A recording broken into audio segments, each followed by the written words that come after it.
আগের দিন এলপিপির অর্থাৎ লিনিয়ার প্রোগ্রামিং প্রবলেমের থিওরি পার্টটা পড়াচ্ছিলাম। থিওরি পার্টটা মোটামুটি কমপ্লিট হয়েছে। এবার যেটুকু বাকি আছে বিভিন্ন টাইপের প্রবলেমগুলো দেখাবো। সেই প্রবলেমগুলোর মাধ্যমে বুঝতে পারবে যে আর কি ধরনের থিওরি এখানে দরকার রয়েছে। তো বিভিন্ন রকমের বিভিন্ন টাইপের প্রবলেম রয়েছে। আগেই বলেছিলাম যেখান থেকে কোনো এমসিকিউ টাইপের, কোনো ভেরি শর্ট আনসার টাইপ এবং শর্ট আনসার টাইপের কোনো প্রবলেম এখান থেকে পড়ে না। যা পড়ে একটাই 5 মার্কসের ব্রড কোশ্চেন পড়ে। সেই জন্য কোনো রকম সংক্ষিপ্ত, অতি সংক্ষিপ্ত এবং এমসিকিউ এই পার্টের অঙ্ক করার কোনো প্রয়োজন নেই। এখান থেকে দুটো অঙ্ক পড়বে alternative, either this or this, দুটি এলপিপি থেকে পড়বে। একটা করতে হবে, একটা টাইপ অঙ্ক করাবো, সেটা হচ্ছে সলিউশন বার করা গ্রাফিক্যাল মেথডের সাহায্যে। অর্থাৎ অঙ্কটা তৈরি করা আরেকটা রয়েছে, দুটো অল্টারনেটিভ থাকবে, এটা অথবা এটা। তোমরা কখনো অঙ্ক তৈরি করতে যাবে না। অর্থাৎ এলপিপির দুটো জিনিস, একটা হচ্ছে অঙ্কটা রেডি করা থাকবে, সেখান থেকে শুধু সলিউশনটা বার করতে হবে। আরেকটা বিষয় হচ্ছে যে অঙ্কটার ভাষায় বলে দেওয়া থাকবে, সেখান থেকে তোমার সলিউশনটা বানাতে হবে। ঠিক আছে, অঙ্কের প্রবলেমটা বানাতে হবে, প্রবলেম বানিয়ে ফের আবার সলিউশন করতে হবে। মানে দ্বিতীয় যে অল্টারনেটিভ থাকে সেই অল্টারনেটিভটা যথেষ্ট জটিল, সেই জন্য ওই অল্টারনেটিভ পোর্শনটা কখনোই আমি করাই না, কোনোবারই করাই না। সবসময় তোমরা সরাসরি অঙ্কের প্রবলেমটা তুলে দেওয়া থাকবে, সেখান থেকে সলিউশনটা বার করবে। কখনোই তোমরা প্রবলেম ক্রিয়েট করতে চাইবে না, অর্থাৎ ভাষায় বলে দেওয়া থাকবে, সেখান থেকে প্রথমে প্রবলেমটা যে তৈরি করবে এই জায়গায় কখনো যাবে না। সবসময় প্রবলেম পুরো রেডি থাকবে, সেখান থেকে শুধুমাত্র সলিউশন বার করবে। এই টাইপের যে অঙ্কটা থাকে, যেগুলো আমি করাবো সাধারণত, ওই টাইপের অঙ্ক করাবো না। তো যে টাইপের অঙ্কগুলো আমি করাতে চাইছি সেইগুলি তোমরা শুধু করবে। দু ধরনের প্রবলেম এখানে আসবে। একটা অঙ্ক তুলছি, একটা অঙ্ক তুললে বুঝতে পারবে যে অন্য টাইপের অঙ্কগুলো তারা কেমন হতে পারে। যে কোনো একটা সিস্টেম সবার ক্ষেত্রে এক, ভাষা প্রত্যেকটা অঙ্কের ক্ষেত্রে একই রকম। আমি ঠিক যেভাবে ভাষা একটা অঙ্কের ক্ষেত্রে বলে দেবো, সব অঙ্কের ক্ষেত্রে ভাষা কিন্তু সেম, টাইপ কিন্তু একই, শুধু যে গ্রাফটা আসবে সেই গ্রাফের ছবিটা বিভিন্ন অঙ্কের ক্ষেত্রে বিভিন্ন রকম, কারণ বিভিন্ন সরলরেখার সমীকরণ দেওয়া থাকবে। কোন সরলরেখার সমীকরণ কেমন হবে সেটা তো প্রবলেম না দেখলে বুঝতে পারবো না। তো একটা অঙ্ক তুলছি, সেখান থেকে তোমাদের ক্লিয়ার আইডিয়াটা আশা করি আসবে, এবং খুবই সহজ জিনিস। দেখো, যেমন দেখো 8-এর দাগের 2-এর অঙ্কটা সংক্ষিপ্ত পাঠে, 8-এর দাগের 2-এর অঙ্কটা একটা দেখা যাবে না, লেখচিত্রের সাহায্যে নিচের প্রোগ্রাম বিধি সমাধান করো। জেডকে চরম করে, মানে জেড ম্যাক্সিমাম, চরম মানে ম্যাক্সিমাম করে এটা বাধাগোষ্ঠী দিয়ে দেওয়া আছে। অঙ্কটা আমি টুকছি, দেখে নাও।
X plus Y less than equal to 50, 3x+y less than equal to 90 এবং এক্স কমন ওয়াই এরা গ্রেটার দ্যান ইকুয়াল টু 0, মানে এক্স ওয়াই ধনাত্মক পজিটিভ। আর জেডকে চরম করে মানে জেড ম্যাক্সিমাম, ভাষায় লেখা আছে জেডকে চরম করে মানে জেড ম্যাক্সিমাম হচ্ছে 60x+15y, 60x+15y। জেডকে চরম করে মানে জেড ম্যাক্স, এভাবে লিখতে হয়, অঙ্কটা ঠিক এভাবে লেখা থাকে। তোমার এই প্রবলেমটা দেওয়া থাকবে যে জেড ম্যাক্স ইকুয়াল টু এটা, তারপরে ইনইকুয়েশনগুলো দেওয়া থাকবে x+y less than equal to 50, এটা সবসময় যেরকম থাকবে এখন মানে বিভিন্ন রকম থাকতে পারে। তারপর যদি 3x+y লেস দেন 20 আর xy greater than equal to 0, এটা সবসময় কমন থাকে প্রত্যেকটা অঙ্কের জন্য। দেখবে xy greater than equal to 0 মানে ফার্স্ট কোয়াড্রেন্টের কথা বলতে চাইছি, ফার্স্ট কোয়াড্রেন্ট xy দুজনে ধনাত্মক হয় যে কোনো কোয়াড্রেন্টের ক্ষেত্রে। আর xy greater than equal to 0 মানে x এবং y দুজনাই ধনাত্মক। এই হচ্ছে প্রবলেমটা। সলিউশনের প্রথম যে লাইনটা হবে সেটা আমি বলে দিচ্ছি, ঠিক এইভাবেই তোমরা একে একে এগিয়ে যাবে। এটা দেওয়া আছে প্রবলেমটা, সলিউশনের শুরুতেই লিখবে solution.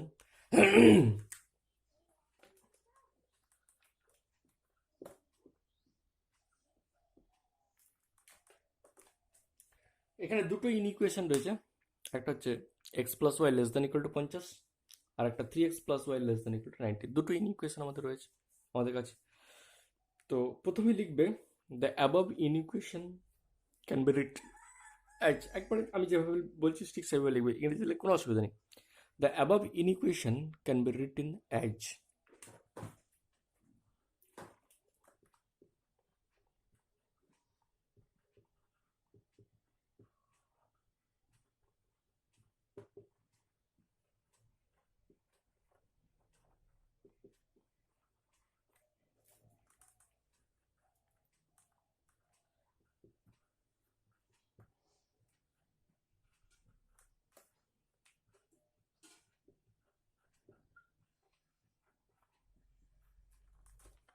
The above inequation can be written as, মানে উপরের অসমীকরণকে লেখা যায় এভাবে, x plus y equal to 50 less দ্যানটা শুধুমাত্র ইকুয়াল টু 50 লিখলাম, এবং 3x plus Y less than equal to 90 ছিল, ইকুয়াল টু 90 দিয়ে এটা 1 নম্বর নাম দিলাম, এটা 2 নম্বর নাম দিলাম। ঠিক আছে, এবারে এটাকে X by A plus Y by B, অর্থাৎ সরলরেখার ছেদিতাংশ আকার নিয়ে আসবে এটাকে। 1 নম্বর এবং যেহেতু সরলরেখার চিত্রটা আঁকতে হবে, সেই জন্য 1 নম্বর এবং 2 নম্বরকে এবার সরলরেখার ছেদিতাংশ আকারে নিয়ে আসছে। দেখো তাহলে 1 নম্বরকে ছেদিতাংশ নিয়ে এলে X by 50 plus Y by 50 equal to 1 হয়ে যাবে।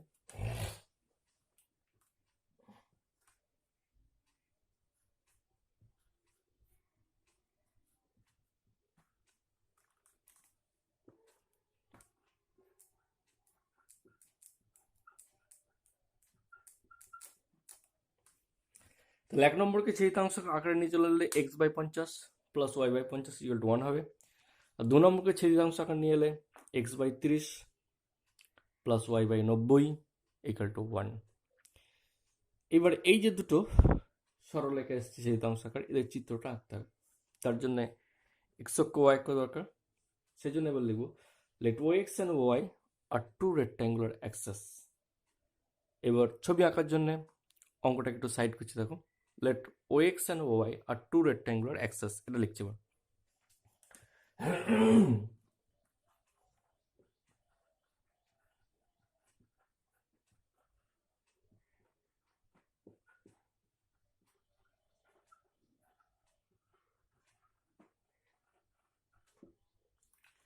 Late O X and Y are two rectangular axes, O x এবং ওয়াই হচ্ছে দুটো রেক্ট্যাঙ্গুলার অ্যাক্সেস। এবার তাহলে ছবিটা আঁকছি, দেখে নাও। দেখো ও এক্স এবং ওয়াই দুটো রেক্ট্যাঙ্গুলার অ্যাক্সেস নিয়েছি, let O X and Y are two rectangular axes. তাই এখান থেকে আমি ও এক্স এবং ওয়াই দুটো রেক্ট্যাঙ্গুলার অ্যাক্সেস নিয়ে নিলাম, আর অঙ্কটাকে আমি সাইডে দিয়ে দিয়েছি। দেখে নাও, Z max equal to 60x plus 15y, subject to X plus Y less than equal to 50, 3x plus Y less than equal to 90, আর X Y greater than equal to 0, সাইডে ছোটো করে রেখে দিয়েছি। ঠিক আছে, তো এক্স এবং ওয়াই যে দুটো রেক্ট্যাঙ্গুলার অ্যাক্সেস হলো, এখান থেকে এবার ছবিটা আঁকতে হবে। সরলরেখা ছেদিতাংশ আকার তোমরা জানো, এখান থেকে ছবিটা আঁকতে হবে। তাহলে কি X by 50 plus Y by 50 less than equal to 1। তাহলে মনে করো 1 নম্বর যে সরলরেখাটা ছিল তার চিত্রটা মনে করো 50 হচ্ছে এই জায়গায়। ঠিক আছে, এখানেও 50 মানে এই জায়গায়। তাহলে X by 50 plus Y by 50 চিত্রটা দেখতে কেমন হবে, ঠিক এইভাবে হবে।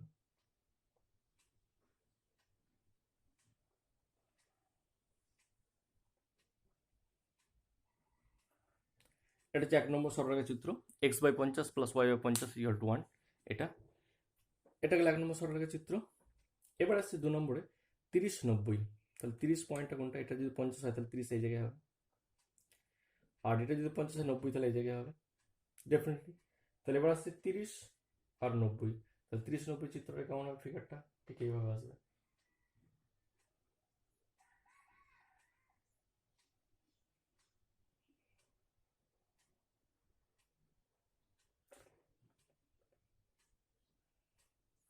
এটা গেল 2 নম্বর, এটা 30, এটা 50। ঠিক আছে, তাহলে 1 নম্বরের চিত্র হচ্ছে এটা, এই সরলরেখাটা হচ্ছে 1 নম্বরের, এই সরলরেখাটা হচ্ছে 2 নম্বরের। তাহলে এই পয়েন্টটা কত, প্রথমে 1 নম্বর সরলরেখা এই পয়েন্টটা হচ্ছে 50,0, এই পয়েন্টটার নাম দেবো এ, 50,0। এটা 1 নম্বর সরলরেখার 1 নম্বর সরলরেখার এটা হচ্ছে বি পয়েন্ট মনে করো, তাহলে এটা অবশ্যই 0,50,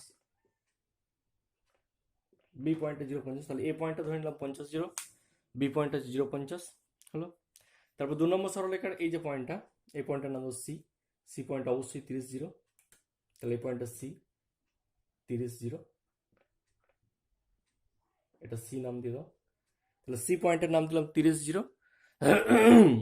এই পয়েন্টের নাম দেবো ডি 090,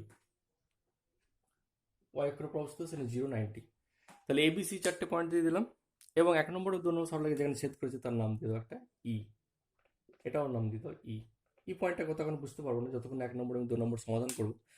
দুটো সরলরেখা সমাধান করতে ছেদবিন্দু পাওয়া যায়, তাহলে ই হচ্ছে 1 নম্বর এবং 2 নম্বর সরলরেখা ছেদবিন্দু। তাহলে ই পয়েন্টের স্থানাঙ্ক কত আমরা জানি না, আপাতত লিখে রেখে দিলাম, এরকম কথা হবে জানি না, যতক্ষণ না সমাধান করবো বার করতে পারবো না। এটা হচ্ছে বিষয়। তাহলে এটা 2 নম্বর কাজ গেল। তাহলে ও এক্স এবং ওয়াই দুটো রেক্টাঙ্গুলার অ্যাক্সিস ধরলাম, দিয়ে ছবিটা আঁকলাম ও এক্স এবং ওয়াই। দিয়ে 1 নম্বর সরলরেখা চিত্র 50-50, দিয়ে 1 নম্বর সরলরেখা চিত্র 1 নম্বর নাম দিয়ে দিলাম, এখানে 50-0-0-50 দিয়ে দিলাম এবি। 2 নম্বর সরলরেখা হচ্ছে 30-0 আর 0-90, তাহলে 30-0 এই জায়গায় হবে, 0-90 এই জায়গায় হবে, সেটা সরলরেখা অঙ্কন করে 2 নম্বর নাম দিয়ে দিলাম। দিয়ে প্রত্যেকটার পয়েন্টগুলো আমি নোট করে দিলাম, দিয়ে পয়েন্টগুলো আমি পার করে দিলাম। এই পর্যন্ত কাজ আপাতত রইল। এবার থার্ড যে কাজটা সেটা হচ্ছে এটাই, তোমাকে সমাধান অঞ্চল চিহ্নিত করতে হবে। 1 নম্বর সরলরেখা এবং 2 নম্বর সরলরেখা যে সমাধান অঞ্চল সেটা চিহ্নিত করতে হবে। এক নম্বর অসমীকরণ যেটা রয়েছে সেটা দেওয়া আছে, দেখো ওই উপরের দিকে তাকাও কর্নাটে, X plus Y less than equal to 50 দেওয়া আছে, আর 3x plus Y less than equal to 90 দেওয়া আছে। X plus Y less than equal to 50, 3x plus Y less than equal to 90। তাহলে 1 নম্বরের সমীকরণের অসমীকরণের সমাধান অঞ্চল কী করে চিহ্নিত করতে, সেই মাধ্যমিকে দেখেছো 0-0 বসিয়ে টেস্ট করতে হয়।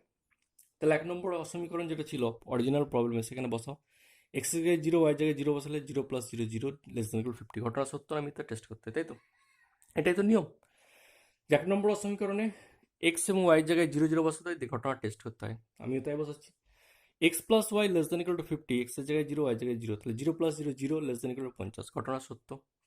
যদি সত্য হয় যেদিকে মূলবিন্দু সমাধান অঞ্চল সেদিকে, অর্থাৎ 1 নম্বর সমাধান অঞ্চল হচ্ছে অরিজিনের দিকে, মূল বিন্দুর দিকে, অর্থাৎ 1 নম্বর সমীকরণ এটা, এর সমাধান অঞ্চল হচ্ছে অরিজিনের দিকে, অর্থাৎ মূল বিন্দুর দিকে।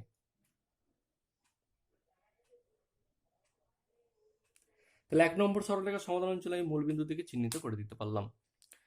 এবারে একই রকম ভাবে 2 নম্বরের এক্স আর ওয়াই জায়গায় 0-0 বসাও, তাহলে এটাও 0 + 0 মানে 0 লেস দেন ইকুয়াল টু 90, এটাও সত্য। 2 নম্বরের সত্য।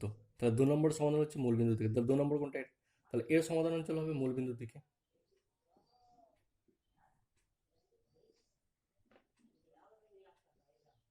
তাহলে 1 নম্বরের যেমন সমাধান অঞ্চল মূল বিন্দুর দিকে, 2 নম্বরের কিন্তু সমাধান অঞ্চলটা আমার মূল বিন্দুর দিকেই আসছে, ঠিক আছে?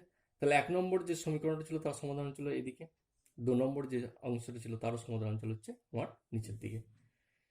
আর কি বলা হয়েছে, এক্স এবং ওয়াই পজিটিভ মানে ফার্স্ট কোয়াড্রেন্ট, মানে এই কোয়াড্রেন্টের কথা বলা হয়েছে। ফার্স্ট কোয়াড্রেন্ট মানে ও এক্স ওয়াই, এই যে পদটা প্রথম পদের কথা বলা হয়েছে, X Y greater than equal to 0 মানে প্রথম পদের কথা বলা হয়েছে।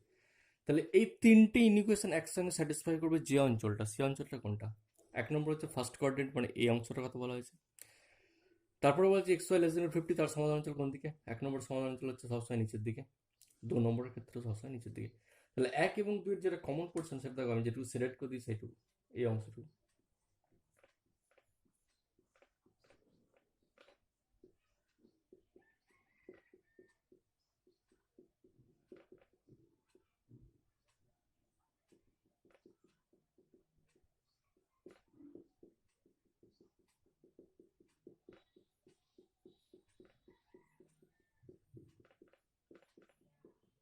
তাহলে 1 নম্বর এবং 2 নম্বরের কমন পোর্শন যেটুকু আমি সিলেক্ট করে দিলাম সেটুকু, তার বাইরে যাবে না। তুমি যদি বলতে পারো এই গ্যাপটা কমন না, এই গ্যাপটা 1 নম্বর সমাধান অঞ্চল এদিকে আছে, কিন্তু 2 নম্বরের তো নিচের সরলরেখা, তার সমাধান অঞ্চল তো এদিকে, ওপরটাই নয় তো, তাহলে এখানে বাদ দেবে। আবার যদি বলে এই জায়গাটা হবে না কেন, এই জায়গাটা 2 নম্বরের সমাধান অঞ্চল এই জায়গাটা, কিন্তু 1 নম্বর তো নিচের সরলরেখাটা, এই যে এই সরলরেখাটা তো এভাবে যাচ্ছে, তাহলে 1 নম্বরটা এই পর্যন্ত এদিক দিয়ে আসছে, তাহলে 1 নম্বর সমাধান অঞ্চল নিচের দিকে তো, তাহলে এই জায়গাটা 1 নম্বর হচ্ছে না, কিন্তু 2 নম্বর হচ্ছে। আবার এই জায়গাটা 1 নম্বর হচ্ছে, 2 নম্বর হচ্ছে না। সেজন্য 1 নম্বর অসমীকরণ, 2 নম্বর সমীকরণ এবং থার্ড যে কন্ডিশন ফার্স্ট কোয়াড্রেন্ট, এটা অবশ্যই ফার্স্ট কোয়াড্রেন্ট, আমি এই জায়গাটা নিয়ে নিই, এই জায়গাটাও কমন পোর্শন, কিন্তু এই যে পোর্শনটা আমি দেখাচ্ছি এই জায়গাটা কিন্তু কমন পোর্শন, কিন্তু ফার্স্ট কোয়াড্রেন্ট হবে না। আমার বলে দিচ্ছি x Y greater than equal, তাহলে এই জায়গাটা আমার x Y greater than equal 0 হচ্ছে না, এদিকে হচ্ছে না, এদিকে হচ্ছে না, শুধুমাত্র এই পোর্শনটাই এই তিনটে ইনইকুয়েশনকে স্যাটিসফাই করছে। তাহলে এই তিনটে ইনইকুয়েশন স্যাটিসফাই করছে একমাত্র এই শেডেড পোর্শনটা, ঠিক আছে? তাহলে এই যে পোর্শনটা এটাকে বলে ফিজিবল রিজিয়ন, এবং এটা যেহেতু আমার আবদ্ধ, সমস্ত সরলরেখা দিয়ে আবদ্ধ করা আছে, সেজন্য বলে বাউন্ডেড ফিজিবল রিজিয়ন। যদি এটা আবদ্ধ না হতো, অর্থাৎ কোনো একটা দিকটা খোলা হতো, পাঁচির দেওয়া না থাকতো, তাহলে চারদিকে পাঁচির দেওয়া, বাউন্ডেড, এটা আবদ্ধ দিকে, এটা আবদ্ধ এই পর্যন্ত, এটা আবদ্ধ পর্যন্ত, এটা পর্যন্ত, তাহলে এই অংশটা বাউন্ডেড, পুরোপুরি রিজিয়ন বাউন্ডেড, ঘেরা রয়েছে, সেজন্য এটা বাউন্ডেড। এবং এই জন্যে এই যে অঞ্চলটা, এটা বলে বাউন্ডেড ফিজিবল রিজিয়ন। ক্লিয়ার? সবসময় যে বাউন্ডেড হবে এমন কোনো মানে নেই। তাহলে এই যে অংশটা ও সি, এই পয়েন্টটা তোমার সি পয়েন্ট ছিল, এই পয়েন্ট আমার সি পয়েন্ট ছিল, ভালো করে লিখে দিও সি পয়েন্ট, এটা সি পয়েন্ট, এই পয়েন্ট হচ্ছে সি, সিটা আরেকবার লিখে দিচ্ছি এখানটায়, এই পয়েন্টটা সি। তাহলে ও সি, ও সি ই বি ও, ও সি লিখে দিচ্ছি, ও সি ই বি ও, ও সি ই বি ও, ও সি ই বি ও, এই যে রিজিয়নটা, এই রিজিয়নটা বলা হয় বাউন্ডেড ফিজিবল রিজিয়ন।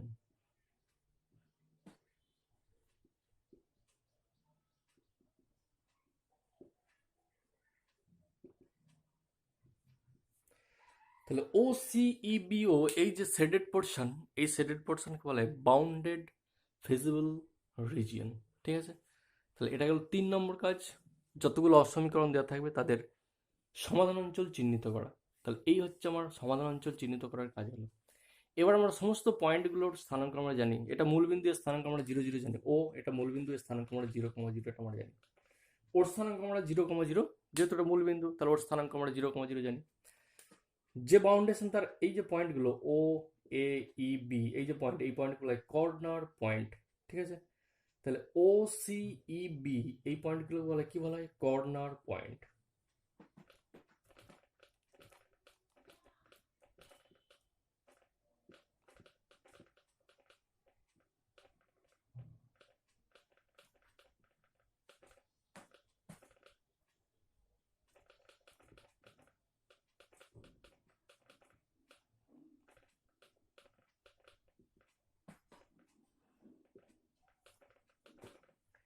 অর্থাৎ প্রান্তের যে বিন্দুগুলো সেগুলো প্রান্তিক বিন্দু বা কর্নার পয়েন্ট। ও সি ই বি, ও ও সি ই বি, এই যে পয়েন্ট, 4টে পয়েন্ট পড়েছে কর্নারে, এই পয়েন্টগুলোকে বলা হয় কর্নার পয়েন্টস। ঠিক আছে? তাহলে বাউন্ডেড ফিজিবল রিজিয়ন শেডেড পোর্শনটা, এবং বাউন্ডেড কেন সেটাও বললাম, চারদিকে সীমাবদ্ধ রয়েছে দেয়াল দিয়ে, বাউন্ডেড। এবং এই যে কোণের পয়েন্টগুলো, এই একটা পয়েন্ট, এগুলো তো সরলরেখার মাঝে পয়েন্ট, এখানে কোনো পয়েন্ট নেই, এটা এই যে কোণের পয়েন্টগুলো, ঠিক আছে, এই যে কোণের পয়েন্ট, এগুলো বলে কর্নার পয়েন্ট। তাহলে ও সি ই বি, এই যে পয়েন্ট, এই 4টে পয়েন্ট বলে কর্নার পয়েন্ট। এই 4টে পয়েন্টের সবার স্থানাঙ্ক জানা আছে। দেখো, ও বিন্দু স্থানাঙ্ক জানা আছে 0 0, সি বিন্দু স্থানাঙ্ক জানা আছে 30 0, ই বিন্দু স্থানাঙ্ক জানা নেই, বার করতে হবে আমার। কী করে বার করবে? 1 নম্বর আর 2 নম্বর সরলরেখার ছেদ বিন্দু হচ্ছে, তাহলে 1 এবং 2 সমাধান করবো, ই বিন্দু বেরিয়ে যাবে। তাহলে ই বেরিয়ে গেল। বি 0 50 দেওয়া আছে, বি হচ্ছে 1 নম্বর সরলরেখার ওপরের প্রান্তটা, তাহলে ওটা 0 50 দেওয়া আছে। তাহলে ই বিন্দু আমার জানা নেই, তাহলে ই বিন্দু 1 এবং 2 সমাধান করে ই বিন্দু স্থানাঙ্ক পেয়ে যাবো। তাহলে 1 এবং 2 সমাধান করে ই বিন্দুর যে স্থানাঙ্ক পাবো সেটা হচ্ছে 20 30। 1 নম্বর এবং 2 নম্বর সমাধান করে ই বিন্দু স্থানাঙ্ক, এটা হচ্ছে 20, 30, 20, 30। 1 নম্বর এবং 2 নম্বর সমাধান করলে তাহলে ই বিন্দু স্থানাঙ্কটা কী করে পেলাম? 1 এবং 2 সমাধান করে ই বিন্দু স্থানাঙ্ক, by solving 1 and 2 we get the points E.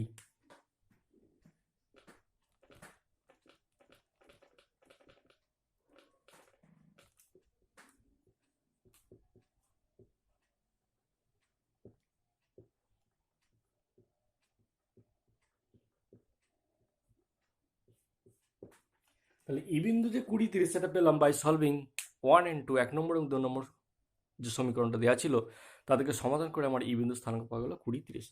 তাহলে সমস্ত কর্নার পয়েন্টগুলো স্থানাঙ্ক আমরা পেয়ে গেলাম। তাহলে কত কি জানতে পারলাম এখান থেকে? দেখো, এই পর্যন্ত আপাতত যতটা হলো, তার মধ্যে যে জিনিসগুলো জানা গেল সেটা হচ্ছে যে প্রবলেমটা দেওয়া থাকবে সেই প্রবলেমটার ফার্স্ট অসমীকরণটাকে সমীকরণ আকারে লেখা হলো 1 এবং 2, সেটাকে x by A plus Y by b ফর্মে লেখা হলো, সরলরেখার ছবি আঁকা হলো, ও এক্স এবং ওয়াই রেক্টাঙ্গুলার অ্যাক্সিস ধরে নিয়ে সরলরেখার ছবিগুলো এঁকে নেওয়া হলো। এঁকে নেওয়ার পরে তাদের সমাধান অঞ্চল চিহ্নিত করা হলো। কি করে? 0 0 বসিয়ে। যদি ঘটনা সত্য হয় তাহলে মূলবিন্দু যেদিকে সেদিকে, যদি মিথ্যা হতো তাহলে মূলবিন্দুর বিপরীত দিকে হতো। ঠিক আছে? অর্থাৎ 1 নম্বরের সমাধান অঞ্চল এইদিকে হচ্ছে ঘটনা সত্য বলে, যদি কোনো কারণে মিথ্যা হতো তাহলে কিন্তু আমার ওপর দিকে হয়ে যেত। তাহলে তারপরে কাজ হচ্ছে সমাধান অঞ্চল দুটোর সমীকরণ চিহ্নিত করা। চিহ্নিত করার পর তাদের মধ্যে যেটা কমন পোর্শন, কমন রিজিয়নকে বলে ফিজিবল রিজিয়ন। অর্থাৎ যতগুলো অসমীকরণ দেওয়া থাকবে তাদের সবার কমন পোর্শন কোনটা দেখতে হবে। অবশ্যই কমন পোর্শন বেরোবে, ও নাও বেরোতে পারে। যদি বেরোয় এক্ষেত্রে যেমন বেরিয়ে গেল, এই যে সেটেড করে দিলাম, এই সেটেড পোর্শন বলে কমন পোর্শন, এটাকে বলা হয় যেহেতু এটা চারিদিকে সীমাবদ্ধ, সেই জন্য এটা বলে বাউন্ডেড ভিজিবল রিজন। এবং এই ধারের যে প্রান্তিক বিন্দু সেগুলো হচ্ছে ও সি ই বি, এর নোট করে দিতে হবে পরিষ্কার যে ও সি বি এই বিন্দুগুলো corner point. By solving 1 and 2 we get equal to 30। এই পয়েন্ট আমার জানা ছিল না, সলভ করে 30 পেয়ে গেল। তাহলে কর্নার পয়েন্টের সমস্ত বিন্দুগুলো আমার পেয়ে গেলাম। এইবারে এখানে একটা বিষয় বলা রয়েছে, সলিউশন বার করতে বলেছে, আমাকে সমাধান করতে বলেছে। সমাধান মানে কি? সমাধান মানে হচ্ছে যেভাবেই হোক যেভাবেই হোক এক্স এবং ওয়াইয়ের মানটা আমায় বার করতে হবে। তো এখন আমার এক্স আর ওয়াইয়ের মান বেরোয়নি, একটা কর্নার পয়েন্ট বেরোচ্ছে, কিন্তু অঙ্কটার সলিউশন তো বেরোয়নি। অঙ্কের ক্ষেত্রে এক্স ওয়াই তো বেরোয়নি আমার। আমার ই বিন্দু স্থানাঙ্ক করে বেরিয়েছে। তো সলিউশন বার করতে হবে এবং জেড ম্যাক্স। তাহলে সলিউশন বেরোয় সাধারণত এই যে কর্নার পয়েন্টগুলো থাকে ও সি ই বি, এই কর্নার পয়েন্টের মধ্যে 4টে পয়েন্ট রয়েছে। এই 4টে পয়েন্টের মধ্যে কেউ না কেউ একটা সলিউশন হবে। 4টে পয়েন্টের মধ্যে কেউ না কেউ একটা সলিউশন হবে, সেই সলিউশনের নাম হচ্ছে অপটিমাল সলিউশন। তাহলে এলপিপির সলিউশন বার করা মানে তার অপটিমাল সলিউশন বার করতে বলে। তাহলে এর অপটিমাল সলিউশন কোথায় পাওয়া যাবে? যেহেতু রিজিয়নটা বাউন্ডেড, সেজন্য এর অপটিমাল সলিউশন ওই যে 4টে পয়েন্ট রয়েছে কর্নার পয়েন্ট, এই 4টে পয়েন্টের মধ্যে ভালো করে শুনে নাও। এগুলো তো এত লিখে বলা যাবে না, এগুলো শুধু বলে দেবো, শুনে নিতে হবে। ঠিক আছে? এত তো লেখা যাবে না যে ওই 4টে পয়েন্টের মধ্যে একটা পয়েন্ট আমার অপটিমাল সলিউশন বেরোবে, এগুলো তো আর বলা যায় না, এগুলো শিখে নিতে হয়। সেই জন্য বারে বারে বলছি আমি, একটা অঙ্ক বলতে এত সময় লাগছে এটাই কারণ, কারণ সব অঙ্ক তো একই টাইপের হবে। একটা অঙ্ক যদি বলে দিই বিষয়টা কি, তাহলে বাকি অঙ্কগুলো বোঝা যাবে। তো এই যে কর্নার পয়েন্ট ও সিই বি, এই কর্নার পয়েন্টগুলোর মধ্যে কোনো একটা পয়েন্টে ডেফিনেটলি তার সলিউশন বার হবে। এখনো তো সলিউশন বার হয়নি, অঙ্কটা তো মূল তো সলিউশন বার করা। তো সলিউশন কোথায় বেরোবে? কোন পয়েন্টে সলিউশন হবে? ও পয়েন্ট 00 এটা সলিউশন হতে পারে, সি পয়েন্ট 30 এটাও একটা সলিউশন হতে পারে, ই 20 এও সলিউশন হতে পারে, বি 050 এও একটা সলিউশন হতে পারে। তো কোনটা অপটিমাল সলিউশন? সবাই কিন্তু আমার ফিজিবল রিজিয়ন, এবং ফিজিবল রিজিয়নের অন্তর্গত প্রত্যেকটা পয়েন্টই আমার ফিজিবল সলিউশন, যারা অবশ্যই ধনাত্মক। ঠিক আছে? তো এখন বিষয় হচ্ছে এই যে কর্নার পয়েন্টের মধ্যে, যেহেতু রিজিয়নটা বাউন্ডেড, তাহলে কর্নার পয়েন্টের মধ্যে কোনো একটা বিন্দুতে আমার সলিউশন বেরোবে।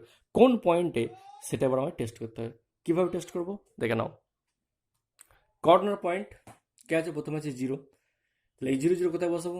জেড ম্যাক্সে বসাবো। এই যে জেড ম্যাক্সিমাম 60x + 50y, তাহলে জেডে বসাবো। কীভাবে বসাবো দেখে নাও, এটা ছক করতে হবে।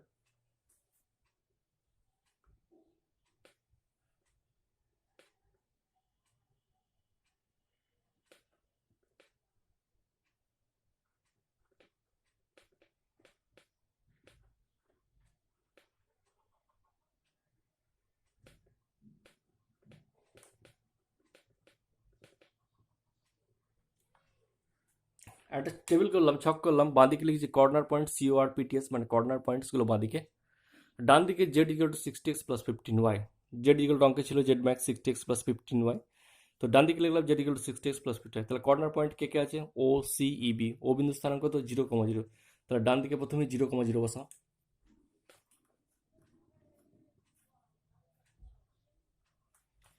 তাহলে z equal to 60x + 50y, x আর ওয়াই জায়গায় যদি 0,0 বসাই, তাহলে জেড এর মান কত হয়ে যাবে? 0। তাহলে এক্ষেত্রে জেড এর মান হবে কত? 0। তাহলে কর্নার পয়েন্ট ও, সেখানে জেড এর মান কত হচ্ছে? 0। Next C.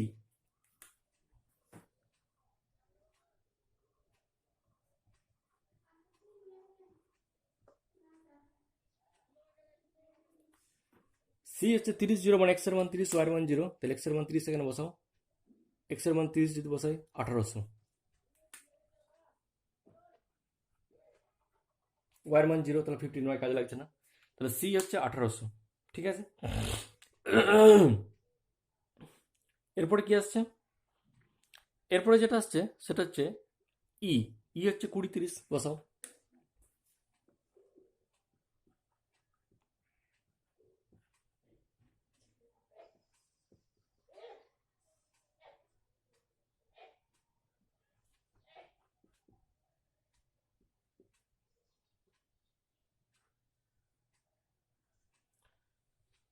20, 30, এক্স জায়গায় 20 বসালে 60x মানে 1200, ওয়াই জায়গায় 30 বসালে 450।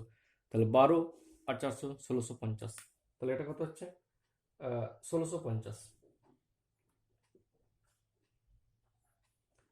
তাহলে ই 20, 30 তার মানে হলো 1650। এবারে দেখো লাস্ট 050, বি এর মান কত? 050। ঠিক আছে? বি হচ্ছে 050।